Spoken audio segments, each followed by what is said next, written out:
ഏറ്റവും സ്നേഹം നിറഞ്ഞ ലൂമിനസ് റേഡിയോയുടെ പ്രിയപ്പെട്ട ശ്രോതാക്കളെ, എല്ലാവർക്കും ഈശോ മിശിഹായ്ക്ക് സ്തുതിയായിരിക്കട്ടെ. നോമ്പുകാല ചിന്തയിലേക്ക് ഏവർക്കും സ്വാഗതം. ദൈവസ്നേഹം ഏറ്റവും കൂടുതൽ വെളിപ്പെടുന്ന സ്ഥലമാണ് ക്രൂശിത രൂപം. ആ ക്രൂശിത രൂപത്തിലേക്ക് നോക്കി നമ്മൾ യാത്ര ചെയ്യുമ്പോൾ നമ്മുടെ ആത്മീയ ജീവിതത്തിൽ നമുക്ക് വേണ്ട 3 കാര്യങ്ങളെക്കുറിച്ച് ആത്മശോധന ചെയ്യാം. ഒന്നാമതായി അനുതാപം അഥവാ പശ്ചാത്താപം. അനുതപിക്കുന്നവർക്ക് മാത്രമാണ് പാപത്തിൽ നിന്നുള്ള മോചനം കിട്ടുന്നത്. വിശുദ്ധ ലൂക്കായുടെ സുവിശേഷം 15-ാം അധ്യായത്തിന്റെ 7-ാം വാക്യം. അതുപോലെ തന്നെ അനുതാപം ആവശ്യമില്ലാത്ത 99 നീതിമാന്മാരെ കുറിച്ചെന്നതിനേക്കാൾ അനുതപിക്കുന്ന ഒരു പാപിയെ കുറിച്ച് സ്വർഗത്തിൽ സന്തോഷമുണ്ടാകും എന്ന് ഞാൻ നിങ്ങളോട് പറയുന്നു. ഈ നോമ്പുകാലത്ത് നമുക്ക് നമ്മളെ തന്നെ ഒന്ന് എളിമപ്പെടുത്തിക്കൊണ്ട് ഈശോയുടെ കുരിശിനോട് ചേർന്ന് നടക്കാം.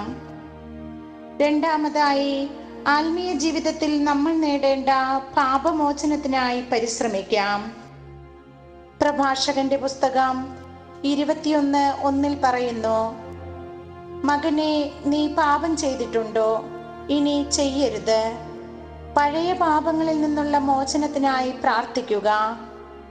സങ്കീർത്തകൻ പറയുന്നു, പാപം നിമിത്തം മനുഷ്യനെ അങ്ങ് ശിക്ഷിക്കുമ്പോൾ അവന് പ്രിയങ്കരമായതിനെയെല്ലാം അവിടുന്ന് കീടത്തെ പോലെ നശിപ്പിക്കുന്നു. മനുഷ്യൻ ഒരു നിശ്വാസം മാത്രം. നമ്മുടെ ജീവിതത്തിലെ പാപക്കറകളെ കഴുകി വിശുദ്ധീകരിച്ചുകൊണ്ട് ഈശോയ്ക്ക് ഇഷ്ടമുള്ള വിശുദ്ധിയുള്ള മക്കളായി തീരാൻ ഈ നോമ്പുകാലം നമ്മെ ഓരോരുത്തരെയും ശക്തിപ്പെടുത്തട്ടെ. പാപമോചനം നമ്മൾ നേടിക്കഴിയുമ്പോൾ മൂന്നാമതായി പരിശുദ്ധാത്മാവിന്റെ വലിയ അഭിഷേകം നമ്മളിൽ നിറയും. സ്ലീഹന്മാരുടെ നടപടി പുസ്തകത്തിൽ 2-ാം അധ്യായത്തിന്റെ 38-ാം തിരുവചനം. പത്രോസ് പറഞ്ഞു, നിങ്ങൾ പശ്ചാത്തപിക്കുവിൻ. പാപമോചനത്തിനായി എല്ലാവരും യേശുക്രിസ്തുവിന്റെ നാമത്തിൽ സ്നാനം സ്വീകരിക്കുവിൻ. പരിശുദ്ധാത്മാവിന്റെ ദാനം നിങ്ങൾക്ക് ലഭിക്കും.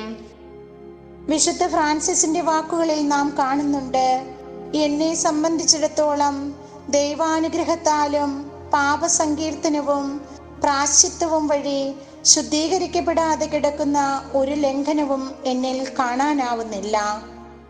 ദൈവത്തിന് പ്രീതികരമായവയേത്, അപ്രീതി വരുത്തുന്നവയേത് എന്ന് പ്രാർത്ഥനയിൽ സർവനന്മയായ ദൈവം എനിക്ക് വെളിപ്പെടുത്തി തന്നിട്ടുണ്ട്.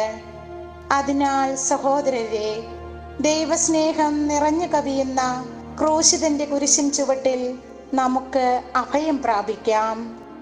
അതിനായി സർവശക്തനായ ദൈവം നമ്മെ ഓരോരുത്തരെയും അനുഗ്രഹിക്കട്ടെ. ആമേൻ.